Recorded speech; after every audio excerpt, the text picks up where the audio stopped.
No news only views.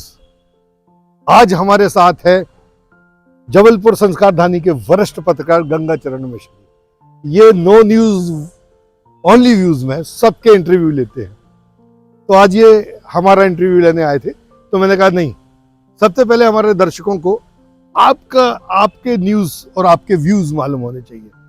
तो आज हम आपको मिलवा रहे हैं नो न्यूज ओनली व्यूज के संपादक गंगाचरण मिश्र से। गंगाचरण मिश्र शहर के जाने माने पत्रकार हैं। प्रिंट और इलेक्ट्रॉनिक मीडिया में आपने कई वर्षों तक अपनी सेवाएं दी हैं।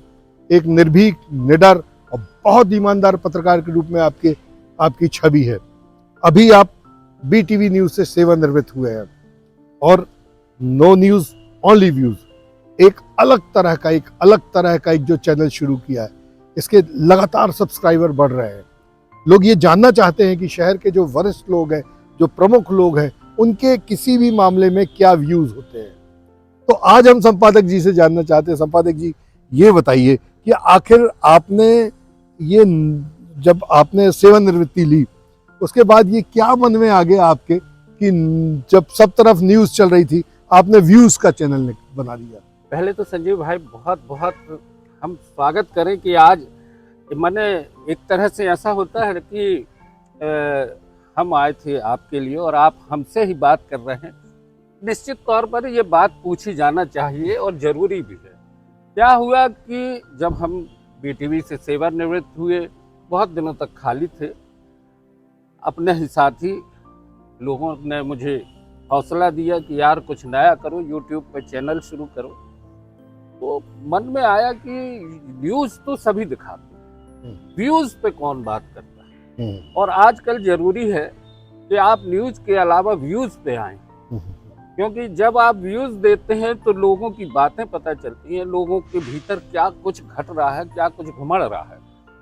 अब जैसे जुलाई से लेके अभी तक लगभग 172 के करीब वीडियो हमने YouTube पर डाले हैं चैनल में, नो न्यूज़ ओनली व्यूज़ पर। इसमें कलाकार, साहित्यकार, कुछ राजनेता, कुछ अलग अलग मुद्दे, जैसे चुटका का मुद्दा था और भी कई मुद्दे। अभी PSC वाला एक मुद्दा था, उस पर भी हमने बात की। और सबसे बड़ी बात होती है संजीव, तुम भी फील्ड पे काम कर रहे हो और देख भी रहे हो कि लोग कुछ कहना चाहते हैं और लोगों को बड़ी बेबाकी से कुछ बात कहने का एक ज़रूरत है, व्यंग्यकार हो चाहे साहित्यकार हो। अभी हमने कुछ व्यंग्यकारों से भी बात की थी, कुछ साहित्यकारों से भी बात की। और एक पूरी सामाजिक संरचना जो है वो सिर्फ न्यूज या अपराध से भरी नहीं है। यहाँ बहुत कुछ हो रहा है। हम आज जहाँ पर खड़े हैं, ये पुरातत्व संग्रहालय है। यहाँ पे 10वीं शताब्दी से लेके आज हम 21वीं और 22वीं शताब्दी की बात करने जाएं तो इतिहास बोलता है। और जब हमारे शब्द, हमारे द्वारा की गई कोशिशें इस लायक हो जाएं कि आने वाला समय उनको याद करे, उनको देखे। जैसे अभी हमने वरिष्ठ पत्रकार मोहन शशि जी का इंटरव्यू, बहुत कुछ है उनके पास, लेकिन अब वो खामोशी के दौर में जा रहे हैं। वो अपने भीतर शून्य की स्थिति में पहुंच रहे हैं। जरूरी है उनके भीतर एक उत्साह भरना। मुझे लगता है बहुत से पत्रकार हैं, बहुत से कलाकार हैं, साहित्यकार हैं जो गुमनाम होते जा रहे हैं। उनको जगाने की जरूरत है, क्योंकि हमारा पूरा समाज साहित्य, कला, संस्कृति के बगैर अधूरा है। अच्छा, गंगाचरण मिश्र जी ने एक इस अपने जो चैनल में एक और बहुत अच्छी बात की है, वो ये है कि जो व्यूज हैं वो इनके व्यूज नहीं हैं।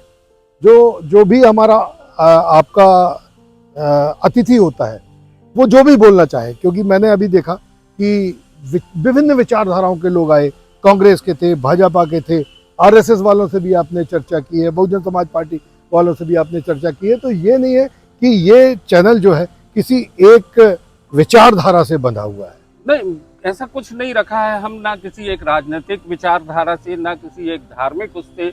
हमारा मानना है कि ये एक बड़ा गुलदस्ता है भारत, और इसमें हर व्यक्ति को, जैसा कि संविधान में एक बात आती है, अब हम संविधान की बात करें तो ये ना हो कि कहीं ना कहीं हमें किसी राजनीतिक दल से जोड़ा जाए। हमारे संविधान की बड़ी खूबसूरत चीज है इस धर्मनिरपेक्षता, सबको अपनी बात कहने की स्वतंत्रता। तो ये अभिव्यक्ति की स्वतंत्रता है। हम ये बताना चाहते हैं कि आप बोलें, आपके भीतर साहस होना चाहिए, आप सच का सामना करने का साहस करें। बहुत अच्छा है ये भारत, यहाँ पे इतनी सारी भाषाएं हैं, इतने सारे धर्म हैं। आज क्रिसमस का त्योहार है और अटल बिहारी जी की भी जयंती है।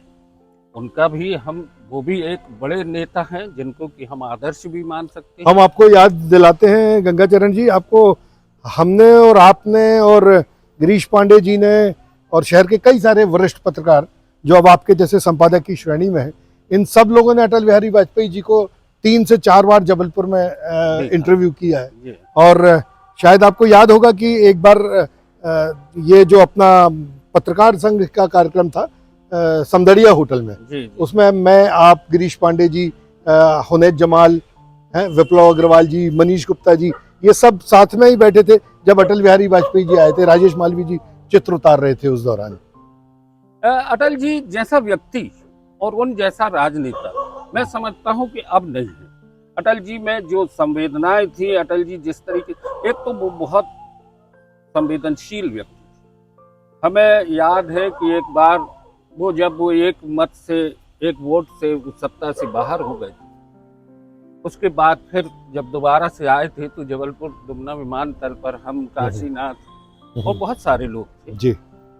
उस समय पानी नहीं गिरा था और वो डुमना विमानतल से उतर के, हेलीकॉप्टर से उतर के अपने विमान की तरफ जा रहे थे। तो जैसा कि काशीनाथ जी की आदत थी, वो जोर से आवाज देते थे।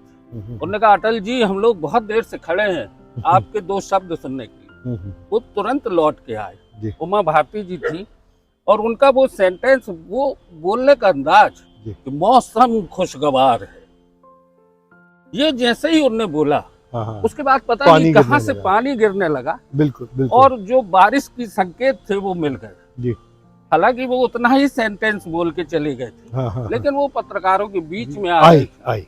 ये उनका बड़प्पन था और उन्हें मंडला जाना था और मूसलाधार बारिश हुई, फिर बहुत और इतनी भारी बारिश हुई कि वो मंडला जा नहीं पाए और हम लोग सब मंडला में अटल जी का इंतजार कर रहे थे।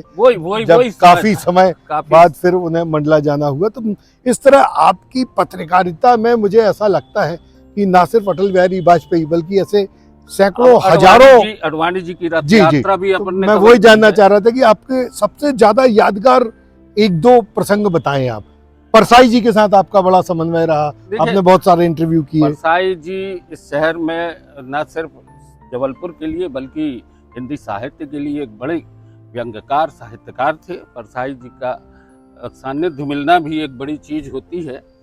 परसाई जी के साथ एक समय बीता। परसाई जी ने बहुत सी भाषा में निखार और कहाँ पर किस तरीके से व्यंग होता है वो समझ दिलवाई। न्यूज में भी जरूरी है कि आप किसी चीज में, जो हम बोलते हैं ना कि पंच लाइन, तो वो पंच लाइन की जो शुरुआत हुई है वो परसाई पाठशाला से। और ज्ञान जी भी बहुत अच्छे साहित्यकार, कथाकार। इसी शहर में रामेश्वर शुक्ल अंचल भी थे, छायावाद के अंतिम कवि, उनका भी हमने सानिध्य देखा है। और यहाँ इसी शहर में हमने कैफी आजमी का भी इंटरव्यू किया, वाह, यही कृष्णा होटल में जी। और बहुत पहले की बात है, अभी तो फिर आए थे हरिप्रसाद चौरसिया जी का इंटरव्यू, उनका भी हमने एक इंटरव्यू किया था। और लगभग अगर देखा जाए तो हर वो शख्स जो कि बहुत कुछ हासिल कर चुका है, उनसे मुलाकात करने का मौका मिल चुका मुझे जी। अच्छा, सबसे यादगार आपसे मैं अगर पूछना चाहूँ कि आपके इतने सारे जो साक्षात्कार हुए हैं, उसमें कोई सबसे यादगार साक्षात्कार या कोई यादगार line? No news only views पर अभी जब हमने बीच में बहुत सारी बातें की, बहुत लोगों से मिले, तो अभी जो एक इंटरव्यू हमने किया है, जो जिसके बारे में हम दर्शकों को भी बताना चाहेंगे कि डॉक्टर विनोद जैन, शायद यही नाम है, मैं भूल रहा हूँ, थैलीसीमिया पे से बात हुई उनसे। और मुझे लगता है कि जो उन्होंने कहा है उसको इस देश के हर व्यक्ति को समझना होगा चलो कि थैलीसीमिया एक गंभीर बीमारी है। हाँ हाँ और उसको हाँ हाँ दूर करने के लिए, जी उसके लिए जागरूकता फैलाने के लिए जी। जरूरी है कि हर आदमी थैलीसीमिया के प्रति जागरूक हो। बहुत से बच्चे हैं जो कि खून की ना मिलने से मौत की कगार पे जा रहे हैं। मैं इसलिए यादगार बोल रहा हूँ कि ये एक ऐसी चीज- सामाजिक सामाजिक सरोकार से सरोकार से संबंधित जुड़ा ये है मुद्दा। जी। राजनीति पे बहुत बात हो जाती जी। है, समस्याओं पे बात हो जाती है, जी लेकिन उन बच्चों के लिए जिनको की खून उनकी जरूरत है और दूसरों से रोज लेना और है। जिंदगी उनकी बहुत छोटी है।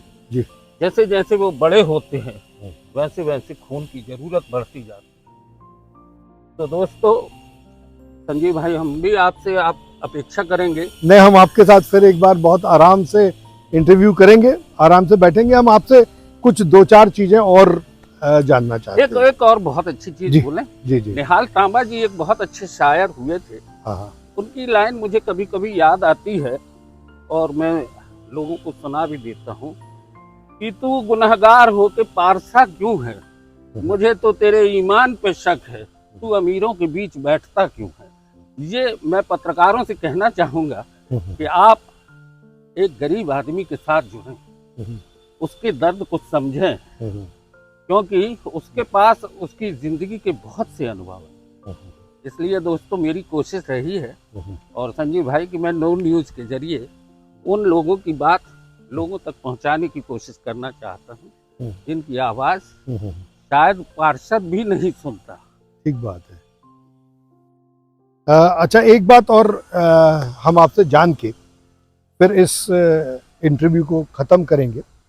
आपने पत्रकारिता का बहुत लंबा दौर देखा है ना? गुरुजी, अजीत वर्मा जी, श्याम कटारे जी, मोहन शशि साहब, और अब उससे लेके अब एक नई पीढ़ी आ गई, बिल्कुल नई पीढ़ी आ गई, जो विश्वविद्यालय से पढ़ के आती है या कहीं से पढ़ के नहीं भी आती है। उसके हाथ में माइक या एक आइडेंटिटी कार्ड आ जाता है तो उसका बड़ा उसके स्वभाव में परिवर्तन आ जाता है। तो मैं ये जानना चाहता हूं कि क्या परिवर्तन आ रहा है नए पत्रकारों में? देखिए क्या है, टेक्निक बदल गई है। पहले की पत्रकारिता में बहुत संघर्ष थे। ये मैं कह सकता हूँ कि हमने देखा है कि पहले प्लेट बनती थी, अखबार में आके जब लिखा जाता था, फिर प्रूफ पढ़ा जाता था। अब बहुत सारे साधन, फोटोग्राफी पे में भी चेंज आ गया है। पहले ब्लॉग बनते थे, आजकल आप जिस तरीके से कलर अखबार देख रहे हैं, तकनीक के कारण उसमें बहुत कुछ सुधार हो गया। रहा पत्रकारिता में तो चुनौतियां जो पहले थी वो आज भी हैं। बिल्कुल। बस बात इतनी है कि आपको समाज के हर वर्ग से जुड़ने का एक जुनून होना चाहिए, हर वर्ग को समझने का जुनून। तो गंगाचरण मिश्र जी से हमने कई विषयों पे बात की। इनके पास 40 वर्ष की पत्रकारिता का इतना विराट अनुभव है। छात्र नेता रहे हैं, तो चूंकि जमीन से जुड़े रहे हैं, गांधीवादी हैं। अभी आपने मैं भी गांधी एक आंदोलन शुरू किया जिसमें स्वर्गीय काशीनाथ जी, रविंद्र दुबे, जिन्हें हम सब प्रेम से छोटू चाचा कहते हैं, गंगाचरण जी, बरसते पानी में गांधी, जो हमारा तिलवारा घाट में गांधी एक और चीज बोल दूं जी कि मुझे इस बात पे भी गर्व है कि मैंने महेंद्र चौधरी जी के साथ काम किया। बिल्कुल। वो बहुत अच्छे फोटोग्राफर, बहुत अच्छे इंसान थे। और दोस्तों, संजीव चौधरी के पापा जी थे, उन्हीं की स्मृति में यहाँ पे चित्रांजलि एक बड़ा कार्यक्रम होता है। उनके साथ उनके संघर्ष और उनकी जो लगन थी उसको देख के हम लोगों ने हौसला हासिल किया। बिल्कुल, धन्यवाद गंगा जी, आपने पिताश्री को भी याद किया। आप इस तरह इस जो आपका जो ये नो न्यूज़ ओनली व्यूज़, इसको इसी क्रम में आगे बढ़ाते रहें। शहर के चर्चित लोगों से आप मिलते रहें और जनता को मिलवाते रहें। इसी आशा के साथ हम आपके आभारी हैं, संपादक जी के आभारी हैं कि उन्होंने अपने इस कार्यक्रम के लिए अपना बहुमूल्य समय दिया। दोस्तों, आज ये स्थिति थी कि मैं संजीव से बात करना चाह रहा था और संजीव ने आज मुझे ही घेरा है और अच्छा लगा। आगे मैं संजीव से संजीव की पत्रकारिता पर बात करूंगा और कभी। नो न्यूज़ ओनली व्यूज पर आज बस इतना ही। धन्यवाद। धन्यवाद।